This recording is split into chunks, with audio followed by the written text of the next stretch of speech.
Saudara-saudari terkasih dalam Kristus, hari ini Sabtu 9 Juli 2022 dalam pekan biasa ke-14 tahun C. Bacaan dibawakan oleh Irene Santi, Mazmur dilantunkan oleh Nikolaus Cipto, dan renungan ditulis oleh Christina Niko. Selamat menekuni Sabda Allah. Marilah kita semakin mengasihi, semakin peduli, dan bersaksi.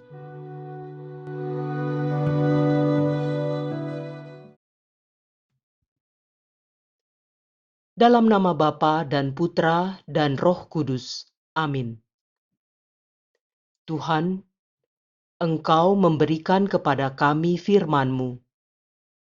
Firman-Mu telah menjadi manusia dan kini menjadi bentuk kehadiran-Mu di tengah kami.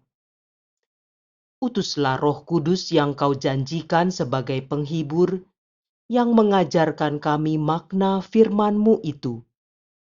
Kiranya inspirasinya membantu kami memahami firman yang telah ditulis dengan inspirasi ilahi.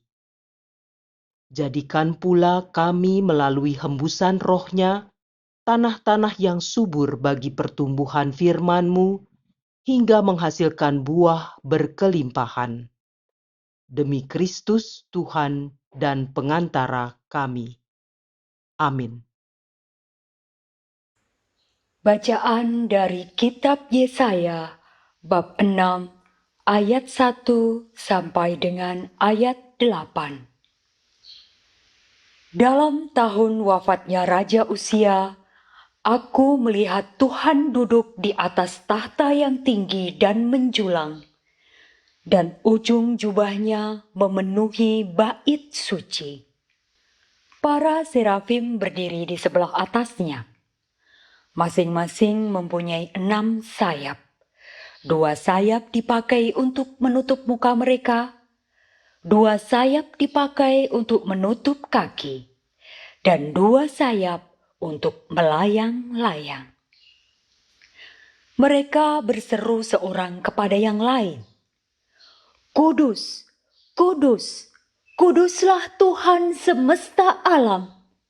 Seluruh bumi penuh kemuliaan-Nya." Maka bergoyanglah alas ambang pintu disebabkan suara orang yang berseru itu, dan rumah itu pun penuhlah dengan asap. Lalu aku berkata, "Celakalah aku binasa, sebab aku ini orang yang berbibir najis, dan aku tinggal di tengah bangsa yang berbibir najis. Namun mataku telah melihat Sang Raja, yakni Tuhan semesta alam." Tetapi seorang daripada serafim itu terbang mendapatkan daku. Di tangannya ada bara api yang diambilnya dengan sepit dari atas misbah. Ia menyentuhkannya pada mulutku serta berkata, "Lihat, bara ini telah menyentuh bibirmu, maka kesalahanmu telah dihapus dan dosamu telah diampuni." Lalu aku mendengar suara Tuhan bersabda, "Siapakah yang akan kuutus? Dan siapakah yang akan pergi atas namaku?" Maka aku menjawab, "Ini aku, utuslah aku." Demikianlah sabda Tuhan.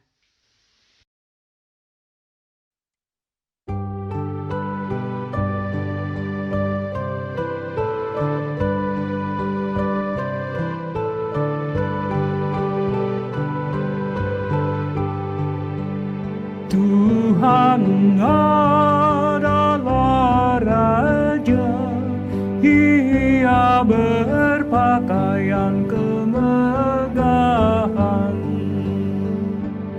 Tuhan adalah Raja, raja, ia berpakaian kemegahan.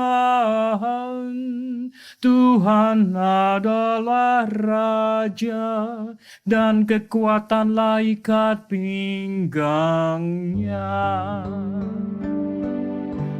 Tuhan adalah raja, ia berpakaian kemegahan.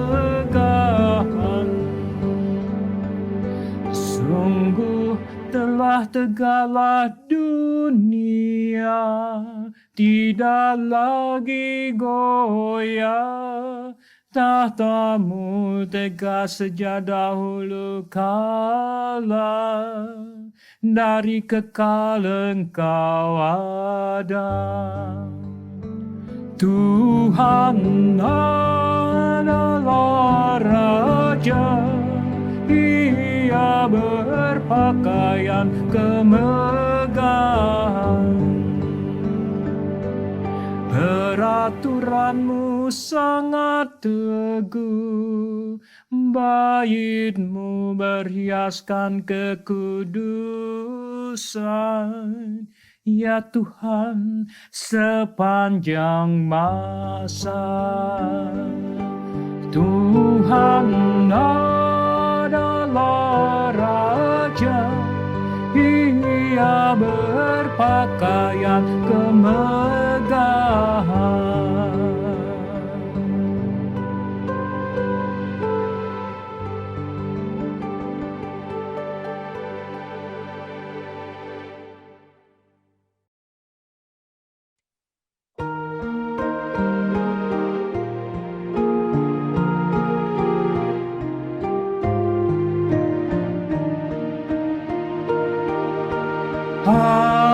Haleluya, haleluya, haleluya. Berbahagialah kalian kalau dicaci maki demi Yesus Kristus, sebab Roh Allah ada padamu. Alleluia, alleluia, alleluia.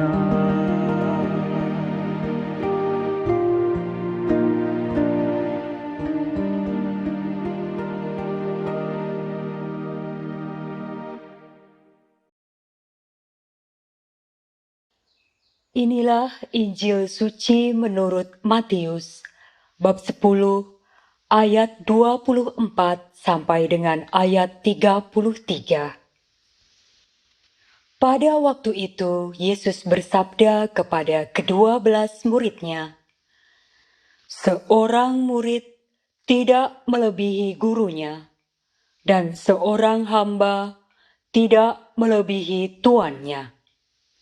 Cukuplah bagi seorang murid jika ia menjadi sama seperti gurunya, dan bagi seorang hamba jika ia menjadi sama seperti tuannya. Jika tuan rumah disebut Beelzebul, apalagi seisi rumahnya.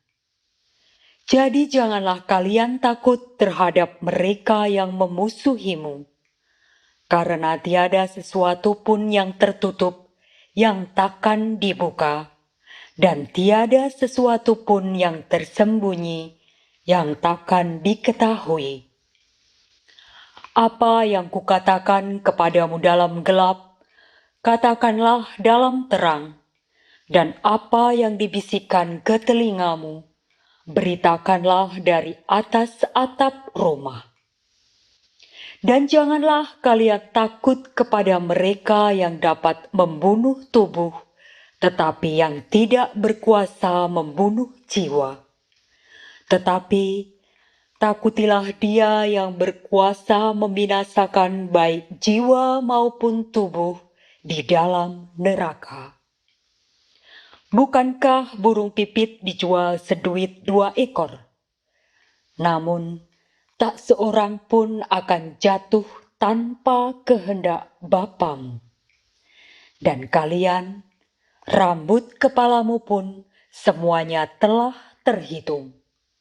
Sebab itu, janganlah kalian takut, karena kalian lebih berharga daripada banyak burung pipit. Barang siapa mengakui aku di depan manusia, dia akan kuakui juga di depan Bapa-Ku yang di surga. Tetapi barang siapa menyangkal aku di depan manusia, dia akan kusangkal di hadapan Bapa-Ku yang di surga. Demikianlah sabda Tuhan.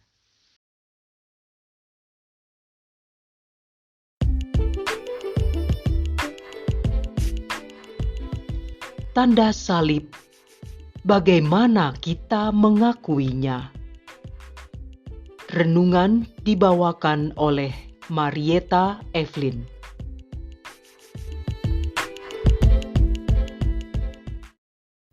Jadi janganlah kalian takut terhadap mereka, karena tiada sesuatu pun yang tertutup yang takkan dibuka.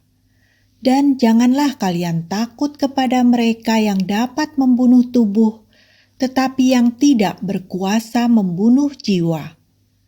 Tetapi takutilah Dia yang berkuasa membinasakan baik jiwa maupun tubuh di dalam neraka. Matius bab 10 ayat 26 dan ayat 28. Saudara-saudari yang terkasih di dalam Kristus, mari kita masuk dalam permenungan tentang tanda salib. Tanda yang sudah tidak asing lagi bagi kita semua. Pernahkah kita merefleksikan apa arti tanda salib bagi kita? Dalam satu hari, berapa sering kita membuat tanda salib? Apa perasaan kita ketika kita membuat tanda salib? Bagaimana kita membuat tanda salib? Tanda salib telah menjadi ciri khas orang Katolik dimanapun di dunia ini.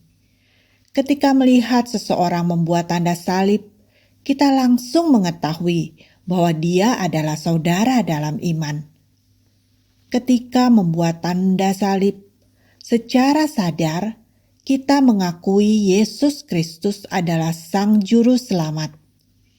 Salib yang adalah lambang kehinaan bagi masyarakat zaman dulu telah menjadi lambang kemenangan dan kebanggaan bagi umat Kristiani. Sudah selayaknya dan sepatutnya kita membuat tanda salib dengan penuh hormat dan hikmat. Namun seringkali tanpa sadar, kita meremehkan tanda salib. Misalnya, kita membuat tanda salib dengan asal dan tanpa perasaan. Seperti hanya menjadi ritual sehari-hari saja. Bahkan, terkadang kita merasa malu dan risih untuk membuat tanda salib di muka umum. Ketika ingin makan, atau ketika kita ingin melakukan doa kerahiman ilahi di jam 3, atau doa Angelus? Malu? Kenapa kita harus malu melakukan tanda salib di depan umum? Apa yang kita takutkan? Apakah dengan membuat tanda salib, kita merugikan mereka yang melihat kita? Apakah kita takut dicap pengikut Yesus yang fanatik? Di sisi lain, Yesus mengasihi kita secara total. Dengan totalitas kasih-Nya, Yesus rela memanggul salib dan rela mati di kayu salib. Yesus, Anak Allah yang tunggal, menunjukkan kasih-Nya tanpa malu-malu, hingga mati di kayu salib untuk manusia. Lalu, apa balasan kita atas kasih-Nya? Pun hanya membuat tanda salib dilakukan tanpa hormat, tanpa kasih, bahkan malu untuk melakukannya. Firman Tuhan hari ini berkata, Setiap orang yang mengakui Aku di depan manusia, Aku juga akan mengakuinya di depan Bapa-Ku yang di surga. Tetapi barang siapa menyangkal Aku di depan manusia, Aku juga akan menyangkalnya di depan Bapa-Ku yang di surga. Matius bab 10 ayat 32 sampai 33. Saudara terkasih, marilah kita lebih menunjukkan kasih kepada Yesus dimulai dengan perbuatan kecil sehari-hari. Mari kita buat tanda kemenangan Kristus dengan penuh rasa hormat, rasa bangga, dan rasa syukur, karena dengan salib itulah kita telah diselamatkan dari dosa. Marilah berdoa. Ya Yesus, Juru Selamat kami, sahabat kami tercinta, terima kasih atas pengorbanan-Mu di kayu salib bagi kami. Terima kasih atas segala tetesan darah yang tercurah bagi kami. Sungguh tak pantas dan tak layak kami mendapatkan kasih-Mu. Namun Kau layakan kami memperoleh itu semua. Terima kasih Yesus, sahabat sejati kami.